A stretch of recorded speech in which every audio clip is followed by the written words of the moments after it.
Salut tout le monde, bienvenue à cette 18e vidéo sur le jeu Virgin Queen publié par GMT Games en 2012. Dans cette vidéo, nous allons assister à la mort d'un grand leader. Léger suspense, à peine, peut-être. Allez gars. C'était l'Ottoman, puis on a parlé aux dernières vidéos comment est-ce que l'Ottoman aurait 100 000 affaires à faire, neutraliser l'informant sur sa carte, amener des troupes au plus calice pour venir renflouer Merkmed qui est comme pogné en territoire ennemi avec juste 5 unités. Euh, Puis à ma grande surprise, il joue une carte de 2. Il a encore sa home card. À la limite, il aurait pu jouer sa home card s'il est short en CP, là. Mais 2 CP ne sera pas assez, à moins qu'il essaye de neutraliser l'informant, à moins que ce soit ça son but. La bonne nouvelle pour lui, c'est que c'est le fameux Untimely Death qui revient une autre fois, puis qui va faire crever un leader. Il va faire crever, lui, évidemment, Don John, le leader naval espagnol. Il va s'en débarrasser, ça rend la stack espagnole, la fleet espagnole un peu moins intimidante. Fait que Don John décrispe, puis avec ses 2 CP, puis là c'est là où je suis sans voix, j'ai aucune idée, il bâtit une galerie à Scutari. Je comprends que les effectifs navals, c'est comparable, puis tu veux renflouer ça, mais c'est crissement pas ça la priorité. Neutralise ton informant ou amène des troupes pour venir backer Merkmed, parce que là c'est à l'espagnol, qui lui aussi a sa home card, encore une carte de 5. Tu sais, l'Ottoman a dodgé quelque chose au dernier impulse de l'Espagnol, mais je suis pas sûr qu'il va être en mesure de le faire là. Fait que bon. Mais je suis tout autant surpris, puis kudos, c'est peut-être ça. Je pense que c'est 2 joueurs qui n'ont pas beaucoup d'expérience, fait que tu sais, au moins ça s'équilibre là. Fait que l'Espagnol joue Dragut Falls pour 2 CP. Fait qu'il fera pas quelque chose, en tout cas, il fera certainement pas une grosse campagne militaire avec 2 CP.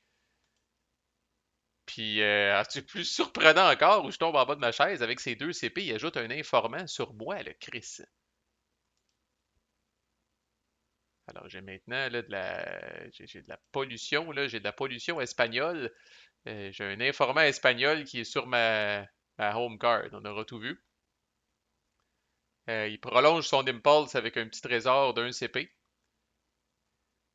Puis, une surprise attend pas l'autre dans dans ce log-là. Malgré la perte de Don John, il décide de s'attaquer à la flotte ottomane. Puis pas de carte pour personne. L'Espagnol joue pas de carte. L'Ottoman joue pas de carte. L'Ottoman essaye d'intercepter avec sa galerie à Scutari pour venir grossir sa stack. Malheureusement, il roule 1 et 1 pour un total de 2. Il fallait 9. Puis, tu sais, ça peut aller d'un bord comme de l'autre. L'Espagnol a 12 D. Parce que la stack, la flotte ottomane dans l'air épeurante, n'oubliez pas qu'il y a des corsaires là-dedans. Puis des corsaires donnent juste un D. Fait qu'au final, avec Uluk Ali, l'Ottoman a 13 D.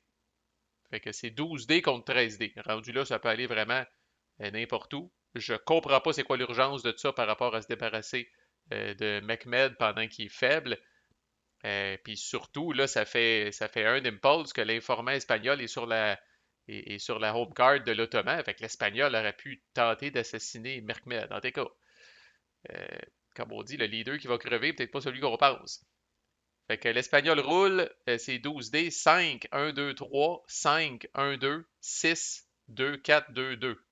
Total 3 hits, relativement dans la moyenne. L'Ottoman roule ses 13D, 6, 4, 2, 5, 2, 2, 3, 1, 1, 4, 1, 3 et 5. Fait que c'est 3 hits contre 3 hits au final, c'est d'un ennui mortel. Rien de flamboyant d'un côté ou de l'autre. Le défenseur gagne les égalités, n'empêche, l'Ottoman va perdre une galée puis il va perdre un corsaire pour ses 3 hits. L'Espagnol ayant perdu le combat, il arrondit le chiffre impair au supérieur, fait que l'Espagnol va perdre 2 galées. Fait qu'il s'en vient là, c'est l'attaque. Fait que là, les bateaux sont éliminés. L'Espagnol, comme attaquant en retraite, décide de retraiter dans la Ionian Sea. L'Anglais joue Virgin Queen comme événement pour briser son mariage, pour jilter. Le dé qui est roulé par le HRE est un 5 quand même. Ça va donner une carte de plus au HRE au prochain tour. Ce qui est quand même pas pire là, si on considère que ce deal-là, ça a été les fameux mercenaires, les mercenaires à vendre là, du HRE et qui ont été tradés pour ça. Pour une carte au prochain tour, c'est quand même pas pire. Puis l'anglais pige une carte du deck du fait d'avoir joué Virgin Queen. Fait que nous en sommes là dans les cartes et trésors possédés par tout le monde. Le Français joue Foreign Volunteers pour un événement qui lui permet de bâtir un total de 3 réguliers. Puis il va bâtir, il va le dire, je pense, un régulier à Metz, Lyon et Marseille. Ça a pas, avec Foreign Volunteers, ça n'a pas besoin d'être des home space. Ça lui permet de renflouer Metz, qui est quand même très intéressant pour lui. Metz est rendu avec 4 réguliers dedans. Puis Lyon puis Marseille avec 2 autres réguliers, ça en rend des cibles difficiles pour les rébellions protestantes. Fait que tac, il va venir ajouter tout ça. Le HRE joue sa home card pour patroniser un Italien. Fait qu'il y en a qu'un disponible. Je pense que c'est Tintoretto. Va être patronisé comme si c'était 3 CP. Puis le HRE pige une carte.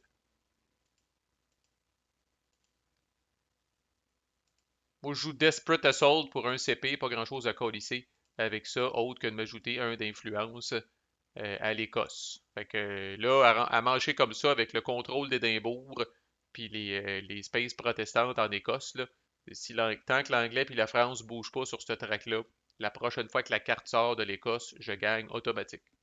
Même pas moyen de brasser. Comme je dis, avec un CP, j'avais pas grand-chose de mieux à faire. L'Ottoman, qui prouve qu'il y en avait des grosses cartes, il joue ambassadeur éloquent pour 5 CP.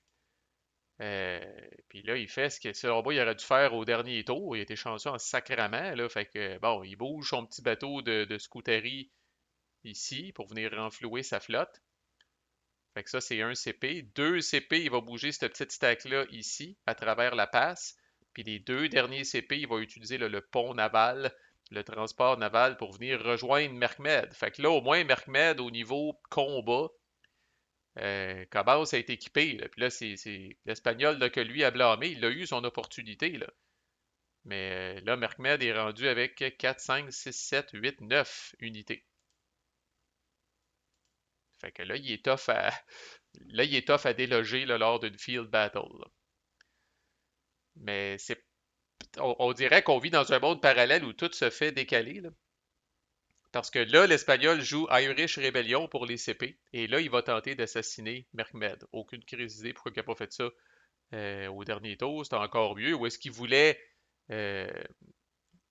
appâter l'Ottoman de bouger ses troupes, de commettre encore plus de troupes en Italie avant de le tuer? C'est risqué de faire ça parce que la tentative d'assassinat, il n'y a rien de garanti quand même. C'est chiant de se faire assassiner un leader, mais c'est loin d'être facile. Fait qu'il joue la tentative d'assassinat. Fait que allons-y, c'est le bon moment de se remettre dedans. Là. Fait qu'il joue 4 CP, c'est le maximum qu'il peut jouer. Fait que ça, comme tel, ça lui donne 4 dés, plus un dé parce qu'il y a cryptographie, plus 2 dés parce qu'il y a un informant d'un impulse précédent, il est rendu à 7 dés. Il n'y a pas handguns, Mary Queen of Scots n'a pas rapport parce que la tentative n'est pas contre Elisabeth. Fait que 7 dés pour l'Espagnol. Par contre, là où on rigole, c'est qu'au niveau de la défense pour l'Ottoman, c'est pas vers jeu. Un dé par défaut, il n'y a pas crypto. Le Army Leader n'est pas dans une home space parce qu'il est à l'étranger. Puis un dé par battle rating du Army Leader. Merkmed a 1 de battle rating. Fait que ça va être 7 dés contre 2. Puis on rappelle qu'il faut que l'Espagnol pogne 2 hits de plus. Fait que rappelez-vous là, la petite table fuckée ici. Là. S'il y a seulement un hit de plus pour l'Espagnol, on rebrasse jusqu'à temps qu'il se passe quelque chose. En cas d'égalité, c'est l'Ottoman qui va être avantagé. Fait que c'est encore là, 7D contre 2, c'est rien de garanti. Style, le défenseur peut rouler un 5 ou un 6, puis vous pouvez pogner de la merde avec vos 7D. Euh, mais c'est pas notre cas ici. Alors, l'Espagnol roule 1, 6, 1, 5, 4, 4 et 5. Donc ça, c'est 3 hits sur 7D, ce qui est crissement bon. Et Merkmed se défend vaillamment. 1 et 6. Réussit peut-être à tuer 2-3 des gars qui sont venus le pogner. Il roule 1 et 6, ça fait 1 hit. Alors 3 hits moins 1 hit, ça donne 2 hits. Est-ce que ce différentiel-là est plus grand que le Battle Rating de Merkmed? La réponse est oui. Alors, Merkmed capote, il crève, et il est enlevé du jeu immédiatement, puis l'Ottoman défausse une carte aléatoire. Fait que, pensez-vous qu'il y a du fun en ce moment? Il a couru après. Si tu t'en vas pas, là, c'est là où je disais, bon, on peut s'ostiner longtemps, là, mais on aurait probablement eu droit à une belle campagne militaire ici, avec Mehmed qui aurait peut-être essayé de prendre Rome ou quelque chose de même, peut-être même Naples s'il avait été merdeux, puis il y aurait peut-être eu une bataille avec le duc d'Alva, puis ça aurait peut-être été épique. Mais au lieu de ça, Virgin Queen punit Mehmed pour être sorti de chez eux. Fait comme tout le monde, reste chez vous, patronise des artistes, patronise des scientifiques, assis-toi sur tes VP, fais de la petite piraterie boboche, mais pas de campagne militaire ici. Tu sais, j'exagère, puis là je suis de mauvaise foi un petit peu, mais vous voyez comment les mécaniques de tentatives d'assassinat découragent quelqu'un de sortir de chez eux puis de prendre des chances, ce qui est normalement un peu un thrill qu'on a quand on joue à des wargames. Mehmed va être remplacé au prochain tour par un leader générique 0-8. On va pas chier loin avec ça. Fait que là, ça c'est complété ici, succès, fait que là, bye. Puis l'Espagnol gagne un VP pour cette belle tentative d'assassinat également. Puis là, l'Ottoman défausse une carte aléatoire, ça peut pas être sa home card, il va y rester juste sa home card puis il y a un événement. Fait que son tour est pas mal fini. Il y a des troupes ici qui collissent à rien parce qu'ils ont plus de leader. Fait que là, c'est une belle stack de 9 où il peut juste bouger 4 unités de la fois en déca. L'Anglais joue pilote expérimenté pour un CP, il va bouger Drake dans les Antilles. Le Français joue l'élection polonaise, qui est une mandatory event, on y revient. Il fait d'abord 2 CP d'action, fait qu'il va patroniser aléatoirement un artiste. Il pogne Ronsard sur le lot, qui est son meilleur artiste, fait que quand même chanceux. Il aurait pu tomber sur Clouet ou Delorme. Et qu'en est-il de l'élection polonaise?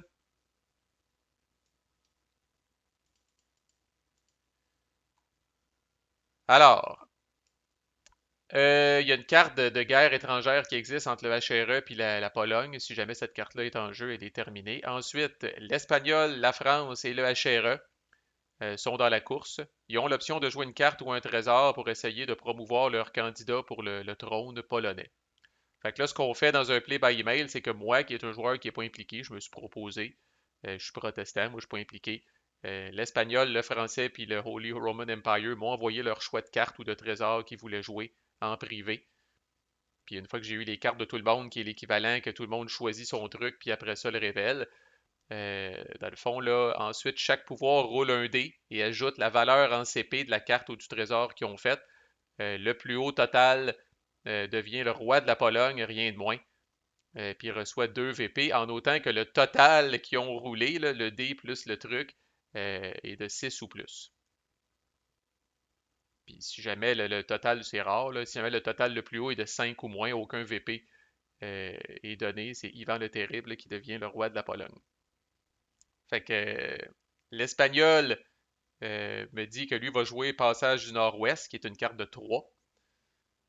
Fait qu'il joue cette carte-là. Le français est pauvre, joue Signal Fires, qui est une carte de 1. Puis le HRE est celui qui s'investit le plus, il joue Council of Troubles, qui est une carte de 4. Fait que l'espagnol, fait qu'on révèle tout ça. L'espagnol, avec sa carte de 3, roule un 3, ça lui donne 6. Le français roule un 4 quand même, plus sa carte de 1, ça lui donne un 5. Fait que c'est sûr que c'est pas le français qui gagne. Puis le HRE avec sa carte de 4 roule un 4, ce qui lui donne 8. Fait que le HRE est le grand gagnant, gagne 2 VP. C'est quand même, bon, c'est sûr qu'il y a le maître d'Italie dans Here I Stand qui peut donner des VP, là. Mais ça, c'est quand même une carte solide. Un autre exemple de carte, ça tombe du ciel. Tiens, je vais commettre une carte puis j'ai une chance de gagner 2 VP, pourquoi pas?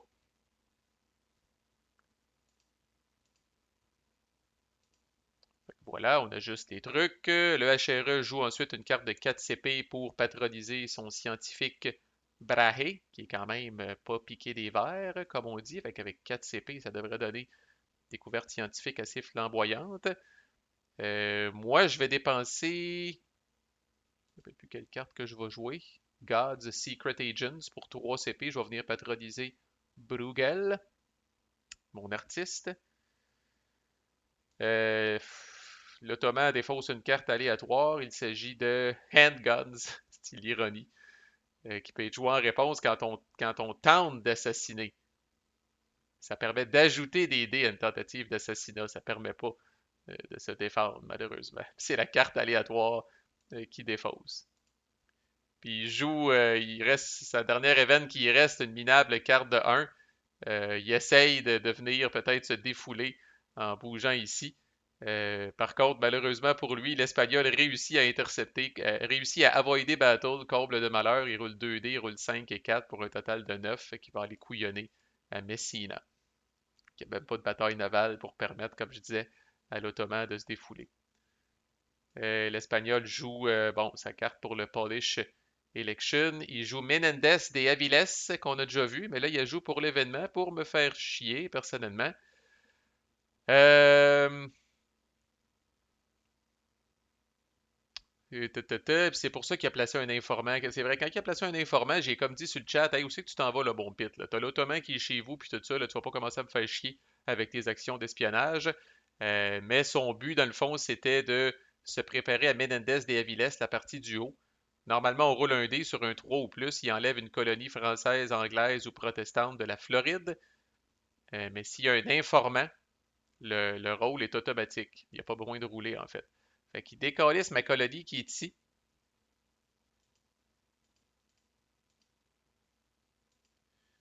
Puis ce space-là devient espagnol, ce qui ne crée pas grand-chose en fait là, dans les Antilles. En fait, ça fait juste qu'on ne peut plus mettre de colonie là-dessus. C'est un risque, on le sait que cette carte-là existe. Quand on met notre colonie en Floride, souvent la Floride, c'est l'endroit le plus cheap où est-ce qu'on peut aller mettre une colonie puis en profiter pour pirater en même temps, tant qu'être dans cette saison-là, mais on court le risque de se faire kicker out par cet événement-là. Puis il utilise un trésor. Il y a des trésors qui donnent des VP. Fait que l'Espagnol avait un trésor qui donnait un VP. Ça donne pas des CP de plus, ça donne un VP. Fait qu'il claque tout de suite. Fait qu'il monte à 17 VP quand même.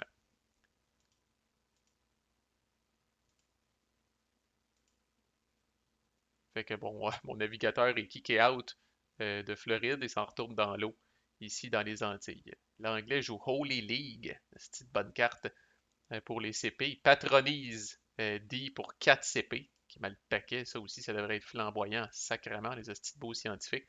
L'anglais, en plus, le bonus du laboratoire.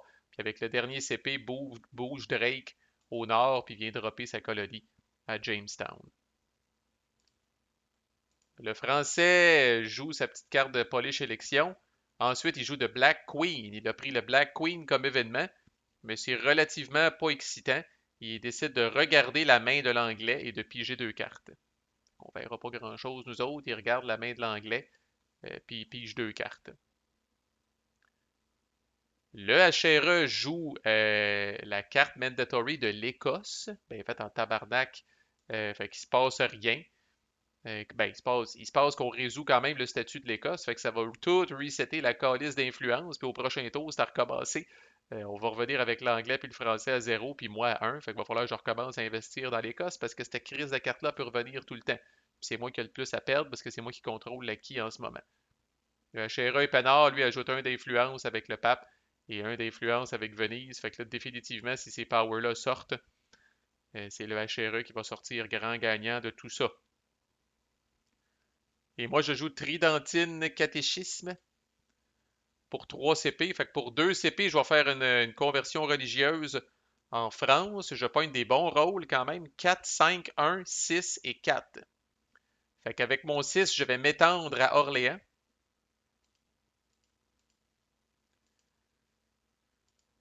Puis après ça, avec j'ai un 4, un 5 puis un 4, donc j'ai 3 succès mineurs. Je vais aller chercher Poitiers, je vais aller chercher Dijon, puis je vais aller chercher Cognac.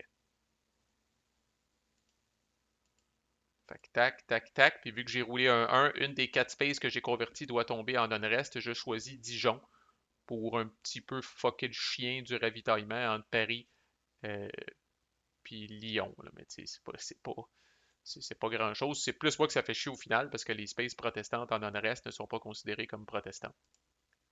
Puis avec mon dernier CP, j'ajoute un mercenaire à Antwerp.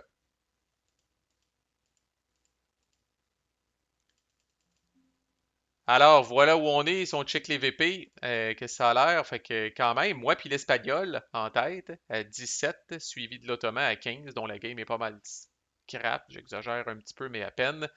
L'anglais qui suit ici, puis le français, puis le HRE. Rappelez-vous que le HRE peut avoir 3, 4 VP de plus pour sa préférence religieuse. Fait qu'avec avec la victoire des élections polonaises, là, il n'est pas en reste. Fait que voilà où on en est dans notre playthrough. Devrait être capable, ouais, on devrait être capable de finir le tour 3 lors du prochain vidéo, au moins la dépense des cartes là, pendant le tour 3 de tous les joueurs, là. Manquez pas la suite, à plus.